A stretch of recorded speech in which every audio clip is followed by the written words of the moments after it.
Dia Nacional de Combate à Intolerância Religiosa.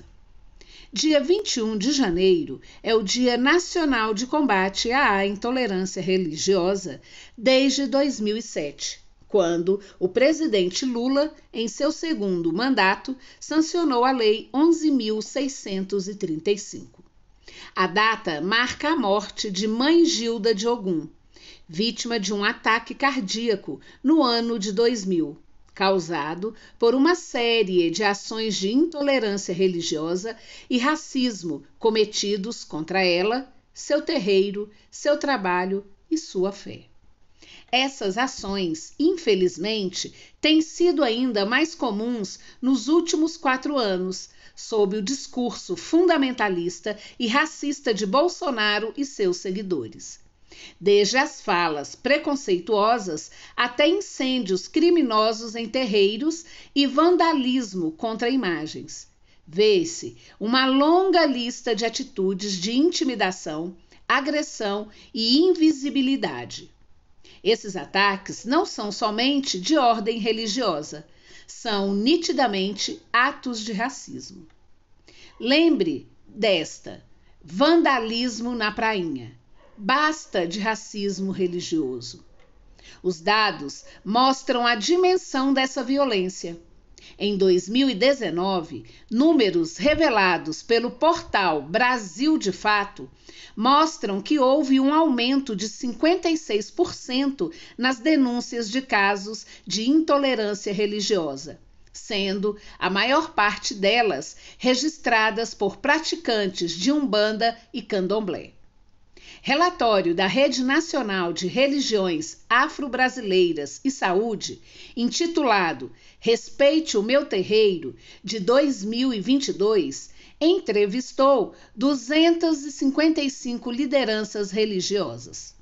Segundo o levantamento, 78,4% dos pais e mães de santo brasileiros já foram alvo de violência. E 91,7% já ouviram algum tipo de preconceito pela religião. Intolerância e racismo religioso. Para o professor Gustavo Oliveira Fonseca, que leciona artes visuais no Centro de Ensino Médio 1 de Braslândia e é praticante de candomblé, é preciso relacionar a intolerância religiosa ao racismo estrutural no Brasil.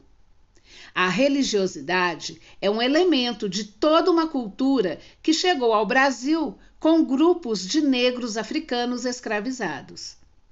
A cultura desses povos sempre foi atacada pelos colonizadores, que visavam e visam a sufocar manifestações culturais, por serem elas um elo de ligação entre as pessoas, o que as fortaleceria e tornaria mais difícil dominá-las. Essa tentativa de silenciamento e anulação do pertencimento, portanto, vem de séculos atrás e deixou marcas profundas na civilização brasileira, gerando exclusão e marginalização. O discurso de discriminação se perpetuou e se reproduz também dentro das escolas. Da mesma forma que há a discriminação da cor da pele, do cabelo, há também a discriminação da vestimenta, por exemplo. Em alguns rituais do candomblé, usamos roupas brancas, contas de santos, turbantes, e os praticantes dessa religiosidade notam nitidamente o preconceito, tanto nos grupos de alunos quanto nos de professores. Porém, o professor Gustavo destaca que a escola é um espaço privilegiado para o questionamento dos valores de preconceito. Afinal, nela circulam informações e conhecimento, ferramentas decisivas para combater a desinformação e, portanto, o preconceito. Nós podemos trabalhar em sala de aula os mais diversos temas que contribuirão para os estudantes conhecerem as tradições de matriz africana e assim deixarem de tratá-las como exóticas, passarem a tratá-las com respeito. Podemos informar, por exemplo, sobre a manipulação de plantas medicinais, que tem muito a ver com essa tradição.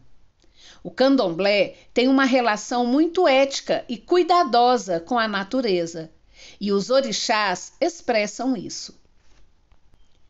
A coordenadora da Secretaria de Raça e Sexualidade do Simpro, professora Márcia Gilda, lembra que, para combater a desinformação, o preconceito e o racismo religioso, dispomos de uma importante ferramenta, a Lei 10.639 de 2003, que acabou de completar 20 anos, e dispõe sobre o ensino da cultura e da história da África nas escolas. Essa lei nos ampara em nosso trabalho e nos incentiva a ampliá-lo. É um trabalho de fundamental importância na luta por igualdade no Brasil.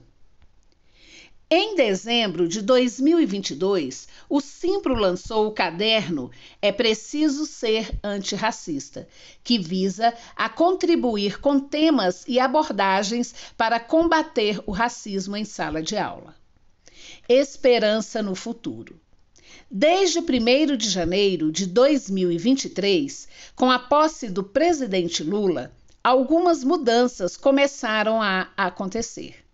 Já no dia 5, o presidente, ao lado da ministra da Cultura, Margarete Menezes, e da ministra da Igualdade Racial, Aniele Franco, editou a Lei 14.519 de 2023, criando o Dia Nacional das Tradições das Raízes de Matrizes Africanas e Nações do Candomblé, a ser comemorado anualmente em 21 de março.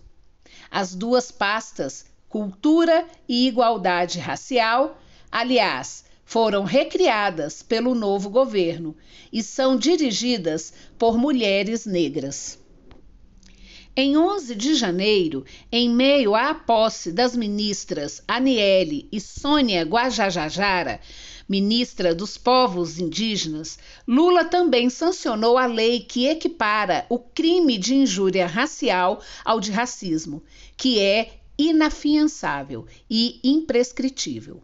No governo atual, cerca de 1/3 dos ministros se declaram negros ou pardos. Maior número da história, embora ainda insuficiente se comparado aos 56,1% de negros e pardos que compõem a população brasileira. Nossa expectativa é que a liberdade de crença seja ampliada, ou seja, que a liberdade não seja só para poucos, afirma Márcia Gilda, coordenadora da Secretaria de Raça e Sexualidade do Simpro. É preciso respeitar a diversidade brasileira, que é uma grande riqueza nossa. Mas, mais do que isso, é preciso respeitar, incluir e reparar as desigualdades históricas que marginalizaram um povo que é a maioria da nossa população, o povo negro.